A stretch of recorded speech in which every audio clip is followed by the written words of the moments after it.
Making Al Gore's global warming mythological beastly nature ideology a dead body that I first ride. Then that crackpot Al Gore, global warming pundit, to its inevitable doom, which is, must I say, a surreptitious spectacles, spectacly engineered like lens crafters, manufactured, fine-tuned straight from the lab. You know how I do. I turn sad frowns upside down. I make the blind fucking see, and the deaf hear me. So no need to be looking gloomy when you hear my fine tunes flying through your mind to correctly connect the magnetic and electrical charges necessary to barge through and become the third-dimensional holographic creative potential necessary to be a creator, to be working on behalf of the world's betterment in mind. With everything in me, I change the sediment of divine consciousness and musical soliloquies. I create the symbiotic background noise that juke splits your brain in two. These curls and twists from my tongues flying through with more Hitmonchan verbs, more rhyming words than a pictographic dictionary, encyclopedia rewritten. When I speak, divinely breaking every Guinness Book of Rhyme Records record. So quick to create the apparatus of the spectrum.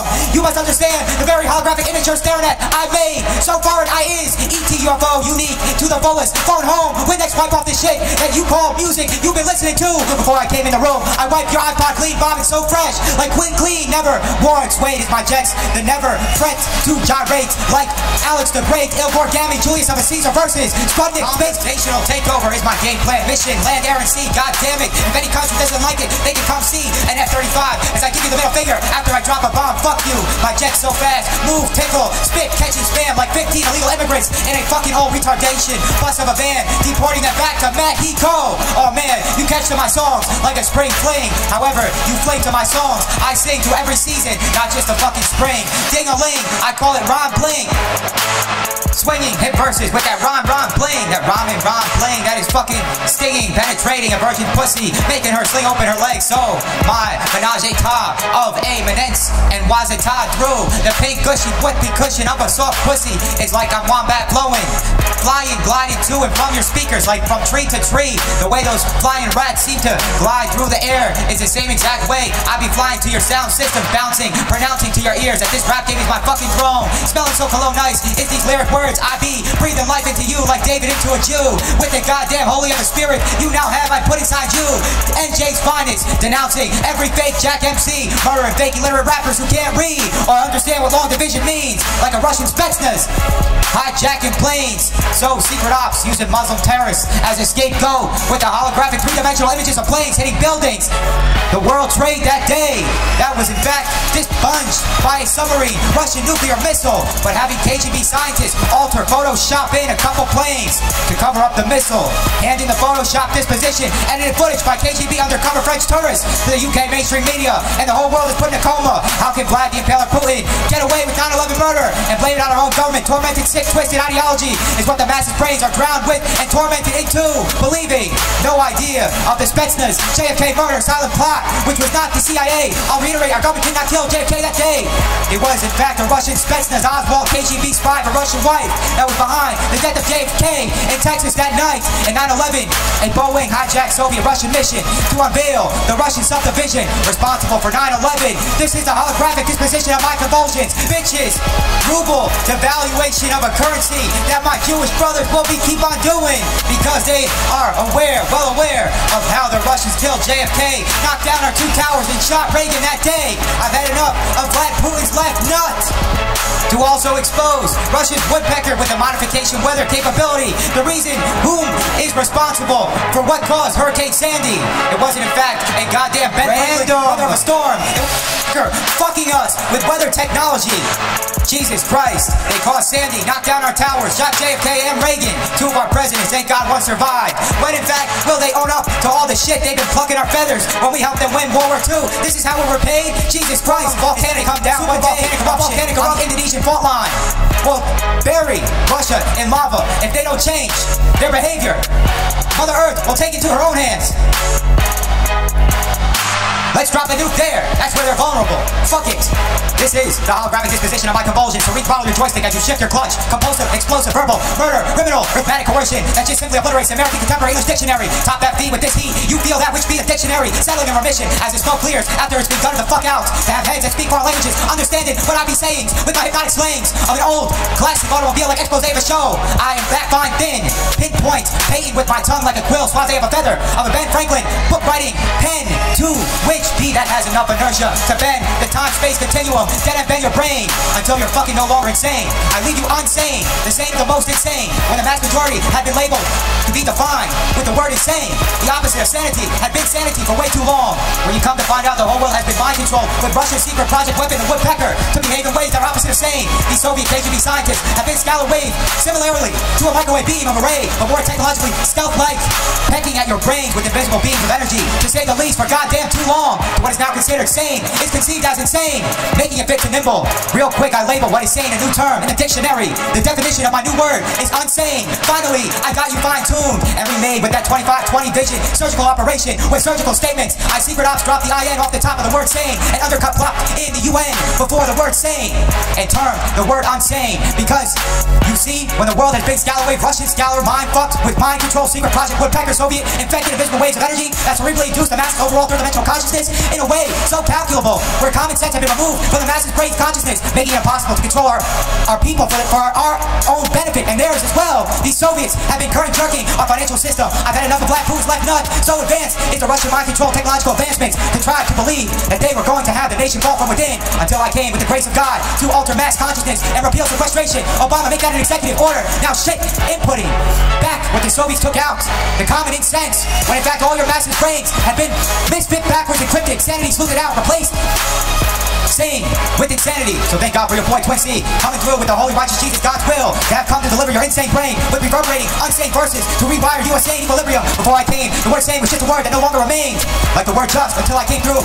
The word just became recognized with the meaning of justice polities, until I dropped just in this enamored Vando, our piece so epic, like a G-Wen microwave mind control transmission tower, micro-rhyme, wave fucking you with my microtron tunes. Kaloo, nocturnal, OWL, up all night, no sleeping, from collision of a course for your head to be conjured directly to my sound waves, invisible, unseen, like sniping a Muslim in the fucking Iraq desert. Wave rhyme fucking you like sniping. Russian, Soviet, undercover, Robotoid manufactured, laboratory, robot chip implant, Robotoid like human specimens with 9-month lifespans. Being at their metabolic rate descends their capability to live any longer than, in fact, 7 to 9 month span. The perfect best kid to be used as a suicide bombing. Robotoid piece of shit. We've been watching brains fall out the back of heads as we snipe these Robotoid best kids that the Russians are controlling from a controlled third-party position with their remote control handy. Tell the Russians, keep on pumping out Robotoid lab rats. I've been collecting stories that are told in the Soviet Union by their people among themselves, which reveal they've got a great sense of humor, but they've also got a pretty cynical attitude toward their system. And I told this one, Bill, you'll have to hear it again. I told it in the car. I didn't tell this one to Gorbachev. You know, there's a 10-year delay in the Soviet Union of delivery of an automobile. And only 1 out of 7 families in the Soviet Union own automobiles. There's a 10-year wait. And you go through quite a process when you're ready to buy, and then you put up the money in advance. And this happened to a fella, and this is their story that they tell, this joke. That this man, he laid down his money, and then the fella that was in charge said to him, okay, come back in 10 years and get your car. And he said, morning or afternoon?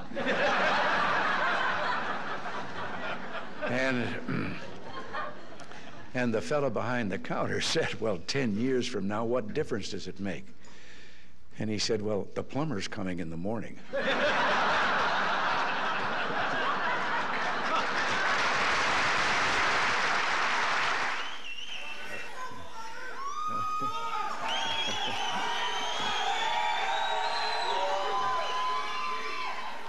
I just want to, oh, I can't resist. I'm supposed to quit right here. But, oh yes.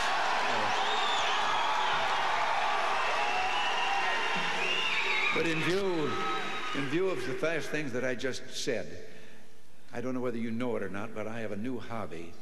I am collecting stories that I can actually prove are told among the Russian people. They make them up themselves, they tell them between themselves, reveals they got a great sense of humor, and they've also got a little cynical attitude about things in their country. And one of these stories, the one I'm going to tell you, I told to General Secretary Gorbachev, and he laughed.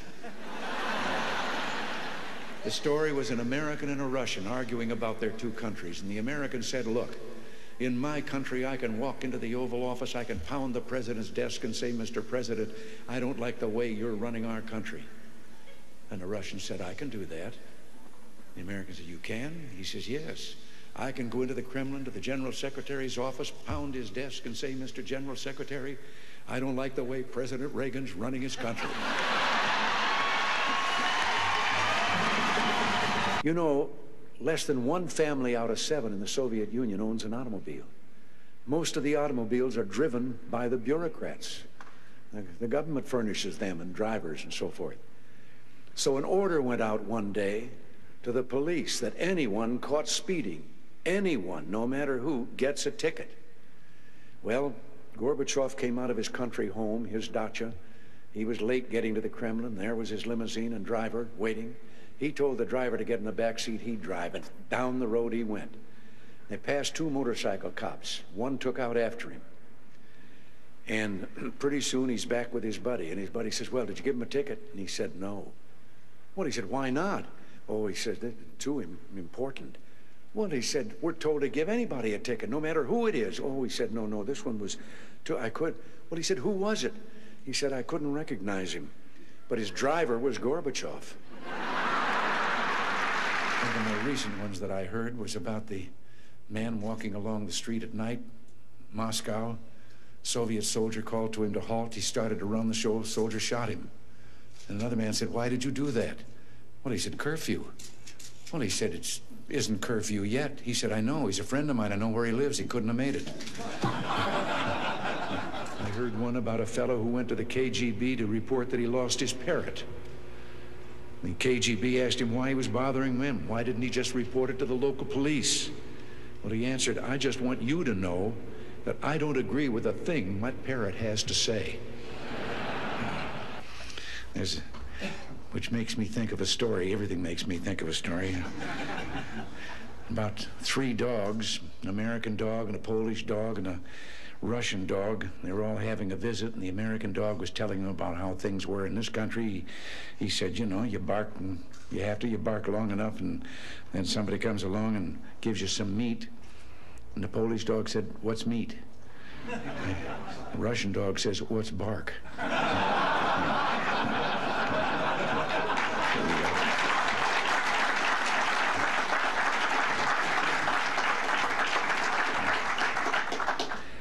I have to interrupt right here and tell you that in one of my visits, I won't name him, I don't want to embarrass him, but one of the heads of state that I met with on this visit, he gave me one while I was on the way. Told me the story about the 2 fellows in the Soviet Union that were walking down the street, and the one of them says, have we really achieved full communism? Is this it? Is this now full communism? And the other one said, oh, hell no, things are going to get a lot worse.